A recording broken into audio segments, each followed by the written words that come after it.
DH Radio. Écoute, c'est du belge. C'est une découverte. DH Radio. Philippe de Rémaker, bonjour, bienvenue sur DH Radio. Notre découverte belge cette semaine, c'est Walassé avec Breaking Waves. Petit rappel.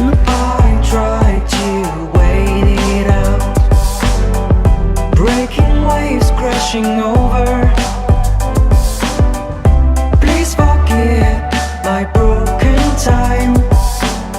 Your voice is echoing story in my mind. Et Walassé, donc on va découvrir parce que c'est un nom assez énigmatique. Bonjour. Bonjour. C'est ton nom de scène, hein, Walassé. Exactement. Alors moi j'ai regardé Walassé, j'ai vu que tu étais près de Liverpool. Il y a un rapport entre Liverpool et toi ? Oui, il y a un rapport. Walassé, c'est donc une ville de la banlieue de Liverpool où j'ai appris l'anglais en fait quand j'avais 14-15 ans. Mm-hmm.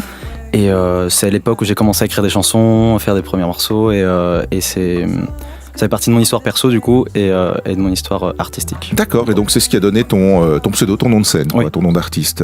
Bon, alors tu disais l'anglais, tu l'as appris en Angleterre, à Liverpool, donc tu écris tes paroles en anglais. T'as toujours fait ça ? Alors j'ai commencé à écrire en anglais, puis après j'ai écrit un petit peu en français et puis je suis revenu à l'anglais assez vite. D'accord. Vraiment par envie et parce que c'est vraiment mes influences au final musicales. Et puis aujourd'hui, j'ai la chance de coécrire aussi avec des anglais, donc ça me permet de développer encore plus les textes, donc c'est chouette.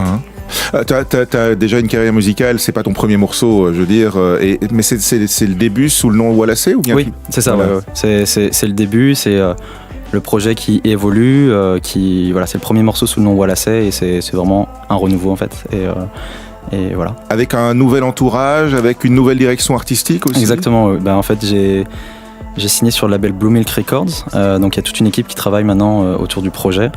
Et pour cette EP et pour ce single et cette EP, je travaille du coup avec des musiciens bien précis, avec un music producer, avec parfois des paroliers, on collabore ensemble et voilà. Voilà, c'est un projet sérieux avec une belle assise, quoi. Exactement. Ouais. Dans ce qu'on appelle aujourd'hui la dream pop, alors comment tu définirais toi la dream pop ? Ouais. Déjà pour être honnête, c'est vrai que moi à la base, pour moi c'était de la pop quoi. Ouais. Et puis donc je travaillais avec Luc Cox et Luc me disait c'est un peu dream pop quand même comme ça. Et donc j'ai essayé un peu de comprendre le pourquoi du comment. Et en fait le côté pop dans dream pop c'est ce côté très rythmé. Ouais. Et le côté dream c'est vraiment des petits arrangements comme son nom l'indique assez rêveurs et qui nous embarquent un peu, qui peut permettre en écoutant ce morceau de penser à des choses, à rêver un petit peu et voilà. Voilà, qui adoucit peut-être un peu la rythmique aussi. Qui adoucit la rythmique. Avec des grandes nappes, comme on dit. C'est ça en fait. Et puis la manière de chanter aussi est assez plus chuchotée qu'à gorge déployée en gros. Et ce qui a été un exercice d'ailleurs nouveau pour moi, parce que j'ai souvent tendance, surtout en live, à chanter, donner, à vraiment donner, pousser de la voix. Et alors que là justement, Luc me dirigeait un petit peu comme ça, me dit non, moi j'aime bien ta voix quand elle est assez posée, on devrait essayer, et c'est ce qui donne un peu le côté de plus pop. Dans la retenue, avec plus de chaleur alors dans ce cas-là. Oui, c'est ça. Ce morceau justement Breaking Waves, ça raconte quoi ? Breaking Waves, donc c'est un morceau, enfin moi j'écris de manière assez autobiographique. D'accord. Et Breaking Waves c'est toute la période qui a suivi une rupture d'une grande histoire d'amour que j'ai eue. Et c'était c'était une période où plein de doutes, où on repense un peu au passé, mais on a envie d'avancer et de tourner définitivement la page.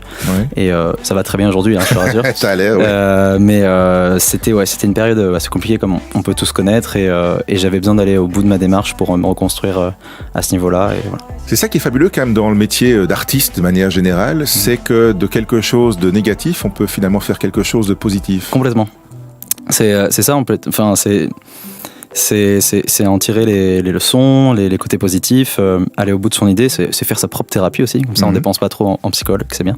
Justement, alors c'est un premier single, Breaking Waves, sous le nom Walassé, qui s'écrit avec EY, qui a une astuce de prononciation qui est plutôt liée à l'accent local de Liverpool. C'est ça, ouais. C'est un mélange, c'est Walassé, comme ça, donc on sait jamais trop, parce que moi la famille d'accueil que j'avais pour apprendre l'anglais pendant ces 2 étés justement, ça tirait plus vers le hey, et donc j'ai toujours dit Walassé. Peut-être que j'ai un peu francisé ça aussi quand j'étais jeune. Peut-être. Et c'est pour ça que c'est important pour moi de garder cette prononciation là que j'ai toujours entendue dans mon enfance. Après si on m'appelle Walazi, c'est un peu compliqué, mais Walassé, à l'anglaise.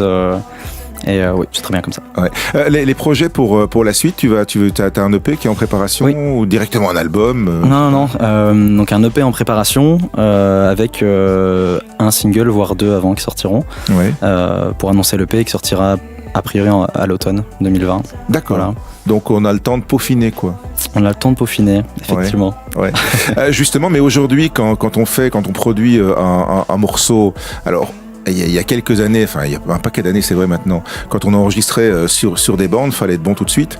Aujourd'hui, que la musique est de plus en plus faite sur des ordinateurs, on peut corriger des virgules. T'es du genre du perfectionniste à revenir 10 fois, 20 fois sur... Je le suis, vraiment, enfin, je suis très perfectionniste dans mon travail et Luc l'est aussi beaucoup, ce qui fait qu'on a passé beaucoup d'heures en studio, mais tant mieux, parce que comme ça on était accordés sur les mêmes violons et c'était...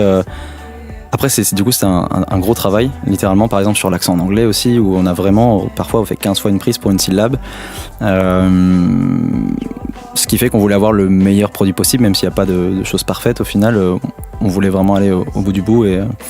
Oui, je suis un peu comme ça. Ouais. Alors justement, pour l'accent anglais, tu dis pas, t'as appris l'anglais en Angleterre, mais tu travailles avec un producteur flamand, si je ne m'abuse. Donc néerlandais, qui est donc un peu plus proche aussi de l'anglais que nous francophones. C'est ça. Ça donne aussi son regard à lui, peut-être un peu plus. Ah mais complètement, parce que. Surtout qu'en plus on a travaillé avec Joe Hamill qui est un chanteur anglais pour le coup, et chanteur et parolier, et effectivement Luc en tant que néerlandais a la même racine en termes de langue, et effectivement il avait l'oreille beaucoup plus sensible à ça, et tant mieux en fait, parce que voilà, il y a des prix je me disais mais non mais c'est bon. Non, pareil, quoi. Non, écoute bien la différence. Et puis c'est vraiment des choses très très fines, et j'avais beaucoup appris du coup. Et du coup, ça te permet d'envisager une carrière internationale plus facilement, parce que on va pas te repérer entre guillemets comme francophone, ou ça fait pas partie du calcul. Moi, j'ai pas de limite en fait. Donc, si les morceaux marchent dans un pays anglophone ou même ailleurs, parce que le côté anglophone est écouté vraiment partout, tant mieux. Enfin, moi, je ne demande qu'à jouer, qu'à rencontrer les gens, faire des concerts, être écouté et que tout le monde s'amuse. Donc, effectivement, si ça peut être une manière d'ouverture sur d'autres pays, tant mieux, quoi. Alors quand tu donnes des concerts, parce que t'en as quand même déjà donné pas mal, hein, tu as été redécouvert aussi, je pense, sur scène.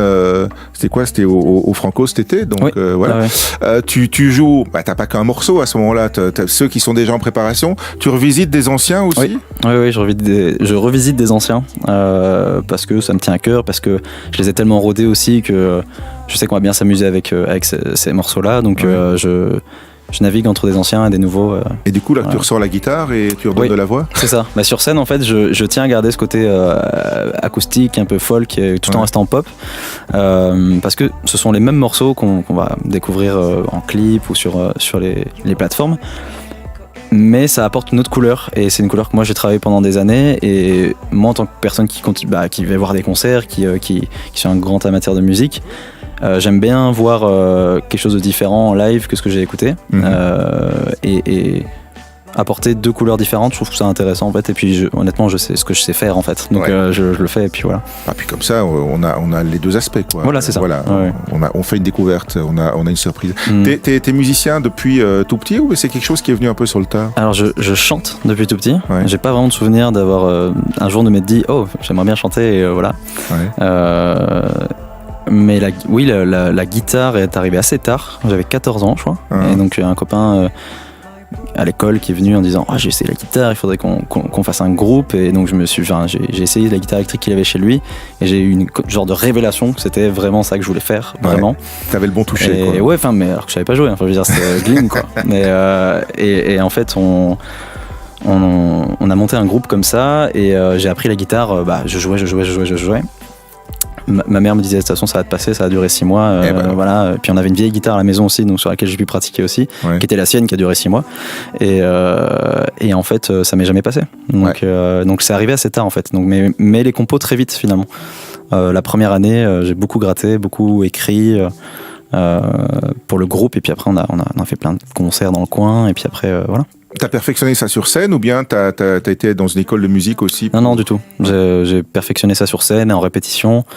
Et mais ne serait-ce que le projet solo, quand je l'ai commencé à Bruxelles, j'ai commencé dans les bars, partout où je pouvais jouer en fait. Et je faisais des scènes ouvertes, des jams, et tant que je pouvais aller jouer, j'y allais, quoi. Et ça m'a vraiment confronté au public directement et puis faut y aller quoi. Donc du coup la musique elle est dans ta tête, je veux dire elle est pas sur des partitions? Ah oui, complètement là dans ma tête. Ouais. Ou sur mon téléphone avec des enregistrements un peu. Ah ouais. Voilà. D'accord. Bon, on peut découvrir le clip et on peut en savoir plus sur toi aussi grâce à ta page Facebook, Wallace Music sur Facebook. Donc sur Facebook et sur Instagram du coup. Ouais. Et il y a un site internet aussi, wallacemusic.com. Voilà. Parfait. Qui renvoie vers l'Instagram et le Facebook. C'était bien fait. La boucle est bouclée. Exactement. Merci Wallace avec Breaking Waves. C'est notre découverte belge de cette semaine sur DH Radio. Merci. Merci beaucoup.